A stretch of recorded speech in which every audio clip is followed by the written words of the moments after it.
Connais-tu les différents systèmes de freins dans les ascenseurs? La dernière fois, on a vu les freins sur motoréducteur. Aujourd'hui, on va voir deux autres types. Le premier, c'est le frein à disque. Il est principalement utilisé sur les moteurs gearless. Ces freins sont plus puissants et adaptés aux plus grandes vitesses. Ces technologies de freinage sont aussi beaucoup plus efficaces. Et les réglages se font avec un jeu de l'ordre du dixième de millimètre, donc une précision vraiment hors pair. Leur fonctionnement est différent sur chaque appareil, donc on va pas vous expliquer chacun, mais le principe reste le même. Et on ne peut pas parler de frein sans évoquer une troisième catégorie, c'est les systèmes de freinage à la montée.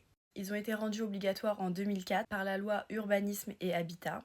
Et donc il y avait trois principaux systèmes de frein. Le premier c'était l'Ebra20, c'était un système installé en dessous ou au-dessus de la cabine qui du coup la bloquait dans les guides. Et ensuite on avait le frein d'arbre ou de poulie installé au niveau du motoréducteur qui venait du coup bloquer l'arbre ou la poulie. Ces trois systèmes ils servaient à bloquer la cabine en cas de dépassement de vitesse. Ils étaient utilisés uniquement en cas de freinage d'urgence. Depuis, ce texte de loi il a été abrogé en 2014, mais on voulait quand même en parler car il reste potentiellement ces systèmes de frein dans certains ascenseurs. Et pour information, on ne parlera pas des systèmes de parachute aujourd'hui car on l'utilisera pour faire un ascensionnaire entier, on a beaucoup de choses à dire à ce sujet.